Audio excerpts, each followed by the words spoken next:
एक बार महादेव जी पार्वती सहित नर्मदा के तट पर गए। वहां एक सुंदर स्थान पर पार्वती जी ने महादेव जी के साथ चौपड़ खेलने की इच्छा व्यक्त की। तब शिव जी ने कहा, हमारी हार जीत का साक्षी कौन होगा? पार्वती ने तत्काल वहां की घास के तिनके बटोर कर एक पुतला बनाया और उसमें प्राण प्रतिष्ठा करके उससे कहा, बेटा, हम चौपड़ खेलना चाहते हैं, किंतु यहाँ हार जीत का साक्षी कोई नहीं है, अतः खेल के अंत में तुम हमारी हार जीत के साक्षी होकर बताना कि हम में से कौन जीता और कौन हारा। खेल आरंभ हुआ। देवयोग से तीनों बार पार्वती जी ही जीती।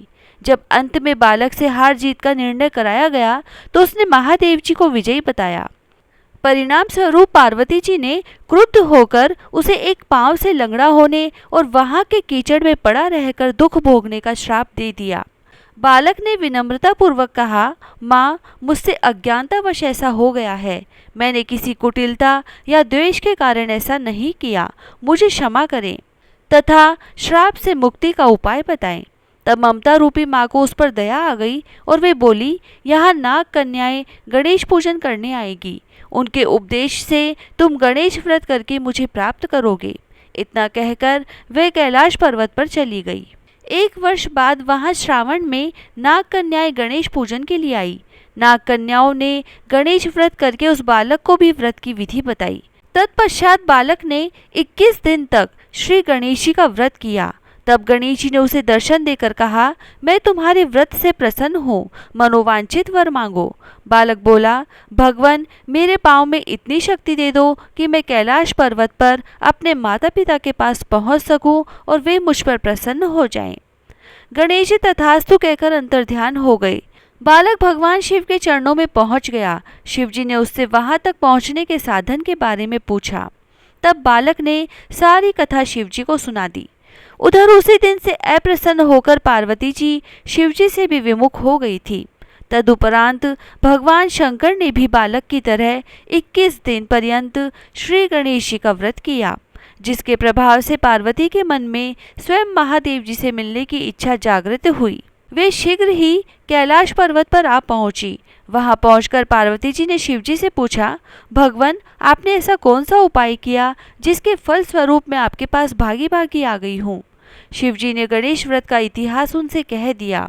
तब पार्वती जी ने अपने पुत्र कार्तिकेय से मिलने की इच्छा से 21 दिन पर्यंत 21-21 की संख्या में दुर्वा, पुष्प तथा लड्डुओं से गणेश जी का पूजन किया। 21वें दिन कार्तिकेय स्वयं ही पार्वती से आ मिले। उन्होंने भी माँ के मुख से इस व्रत का महात्म्य सुनकर व्रत किया। कार्तिकेय जी ने यही व्रत विश्वामित्र जी को बताया। विश्वामित्र ने व्रत करके गणेश जी से जन्म से मुक्त होकर ब्रह्म ऋषि होने का वर मांगा। गणेश जी ने उनकी मनोकामना पूर्ण की। ऐसे हैं श्री गणेश जी जो सबकी मनोकामनाएं पूरी करते हैं। अब आइए सुनते हैं गणेश चतुर्थी पर सुनी जाने वाली एक और बहुत ही सुंदर सी कथा। एक बार महादेव जी स्नान करने के लिए भोगावती गए। उनके जाने के पश्चात पार्वती ने अपने तन के मैल से एक पुतला बनाया और उसका नाम गणेश रखा। हे पुत्र, तुम एक मुग्दल लेकर द्वार पर बैठ जाओ। मैं भीतर जाकर स्नान कर रही हूँ। जब तक मैं स्नान न कर लूँ तब तक तुम किसी भी पुरुष को भीतर मत आने देना। भोगावती में स्नान करने के बाद जब भगवान शिवजी आए तो गणेश जी ने उन्हें द्वार पर रोक लिया। इसे शिवजी ने अपना अपमान समझा और क्रोधित होकर उनका सिर धड़ से अलग करके भीतर चले गए। पार्वती ने उन्हें नाराज देखकर समझा कि भोजन में विलंब होने के कारण महादेव जी नाराज हैं।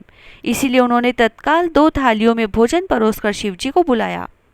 तब दूसरा थाल देखकर तनिक आश्चर्यचकित होकर शिवजी ने पूछा, यह दूसरा थाल किसके लिए है? पार्वती जी बोली, यह पुत्र गणेश के लिए है जो बाहर द्वार पर पहरा दे रहा है। यह सुनकर शिवजी और अधिक आश्चर्यचकित हुए। तुम्हारा पुत्र पहरा दे रहा है? हाँ नाथ, क्या आपने उसे देखा नहीं? देखा तो था, किंतु मैंने अपने रोके जाने पर उसे कोई उद्दंड बालक समझकर उसका सिर काट दिया। यह सुनकर पार्वती जी बहुत दुखी हुई। वे विलाप करने लगी। तब पार्वती जी को प्रसन्न करने के लिए भगवान शिव ने एक हाथी के बच्चे का सिर काटकर बालक के धड़ से जोड़ दिया। पार्वती जी इस प्रकार पुत्र गणेश को पाकर बहुत प्रसन्न हुई। उन्होंने पति तथा पुत्र को प्रीतिपूर्वक भोजन कराकर बाद में स्वयं भोजन किया। यह घटना भाद्रपद शुक्ल चतुर्थी को हुई थी, इसीलिए यह तिथि पुण्य पर्व गणेश चतुर्थी के रूप में मनाई जाती है। जय श्री राधे।